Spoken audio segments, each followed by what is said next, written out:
रात के उस समय हवा में एक अजीब सी नमी थी। बारिश नहीं हो रही थी, फिर भी कपड़े शरीर से चिपक रहे थे, जैसे स्टेशन खुद सांस ले रहा हो। बोर्ड पर लिखा नाम साफ दिख रहा था, देवपुरा जंक्शन। छोटा सा स्टेशन, 2 प्लेटफॉर्म, जंग खाई बेंचें और पीली रोशनी में कांपती लाइटें। पहली नजर में यहाँ कुछ भी अलग नहीं था, लेकिन भीतर कहीं एक असहजता बैठ गई थी, जैसे इस जगह ने मुझे पहले ही पहचान लिया हो। मैं रेलवे आर्काइव्स के लिए काम करता था। पुराने स्टेशनों से जुड़ी अधूरी रिपोर्ट्स, गुमनाम फाइलें और वे घटनाएं जिनका कोई आधिकारिक निष्कर्ष नहीं निकला, यही मेरा काम था। देवपुरा जंक्शन का नाम महीनों से फाइलों में उभर रहा था। हर रिपोर्ट में एक ही पंक्ति दर्ज थी, 12:12 AGM के बाद स्टेशन पर अजीब घटना। न आगे कुछ न पीछे कुछ, जैसे किसी ने जानबूझकर कहानी को वहीं रोक दिया हो। स्टेशन मास्टर से मेरी मुलाकात प्लेटफॉर्म के कोने में बने छोटे से केबिन में हुई। 50 के आसपास उम्र, झुकी हुई पीठ और आंखों के नीचे गहरे साए। उसकी आंखों में नींद नहीं, डर जमा था। मैंने उससे सीधे पूछा कि 12:12 वाली बात क्या है। उसने जवाब देने से पहले प्लेटफॉर्म की तरफ देखा, जैसे कोई सुन न ले। फिर बहुत धीमी आवाज में बोला, यहाँ सब कुछ सबको सुनाई नहीं देता, कुछ आवाजें सिर्फ चुने हुए लोग सुनते हैं। उसके शब्द मेरे कानों में अटक गए। रात के 11:45 थे। स्टेशन लगभग खाली था। मैं, स्टेशन मास्टर और एक चाय वाला बार बार घड़ी देख रहा था। 11:58 होते ही उसने बिना किसी घोषणा के दुकान समेटनी शुरू कर दी। मैंने पूछा, अभी तो ट्रेन आने वाली है। उसने मेरी तरफ देखे बिना कहा, ट्रेन आती है साहब, लेकिन हम नहीं रुकते।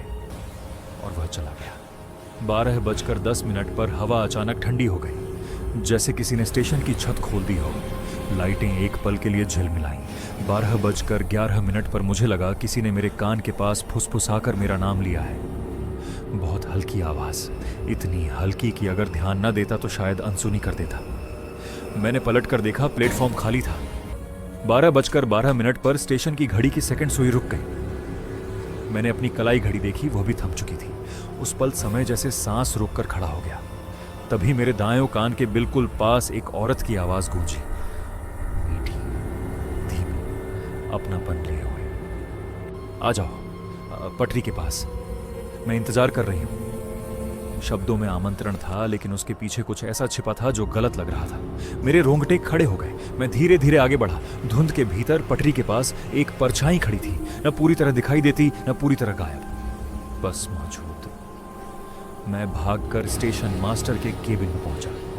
वह जमीन पर बैठा था, माथा दोनों हाथों में थामे। मैंने हांफते हुए पूछा, आप भी सुन रहे हैं, है ना? उसने सिर हिलाया और बोला, अगर आवाज ने आपको नाम से पुकारा है तो समझ लीजिए उसने आपको चुन लिया है। मेरे गले से आवाज नहीं निकली। उसने बिना कुछ और कहे एक पुरानी रजिस्टर मेरे सामने रख दी। पीले बड़े पन्ने, स्याही धुंधली, उसमें नाम दर्ज थे, रेलवे कर्मचारी, यात्री, गार्ड। हर नाम के सामने तारीख, और हर तारीख के आगे एक ही शब्द, लापता। सबसे नीचे मेरा नाम था। आज की तारीख के साथ मेरे हाथ कांपने लगे। मैंने विरोध करना चाहा, लेकिन शब्द साथ नहीं दे रहे थे। स्टेशन मास्टर ने फुसफुसाकर कहा, कर्णपिशाचनी समय नहीं देखती, वह आवाज सुनती है, जो उसे सुन ले वह उसका हो जाता है। मैंने उससे पूछा कि कर्णपिशाचनी यहाँ क्यों है। उसने बताया कि बरसों पहले एक तांत्रिक ने यहाँ पटरी के नीचे साधना की थी। उसने ज्ञान मांगा था, ऐसा ज्ञान जो किसी और के पास ना हो। बदले में उसने अपनी आवाज दे दी। जब ट्रेन उस रात गुजरी, साधना पूरी हुई, लेकिन जो जागा वह अब इंसान नहीं रहा। उसकी बात पूरी होने से पहले स्टेशन पर एक तेज सीटी गूंजी, ट्रेन की सीटी।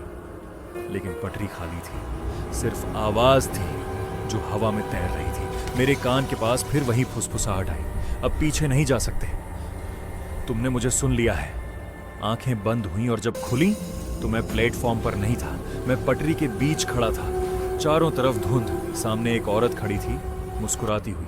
उसकी आंखें नहीं थीं, बस एक गहरी खाली जगह थी। उसके होंठ हिले। तुम मेरा अगला सवाल हो?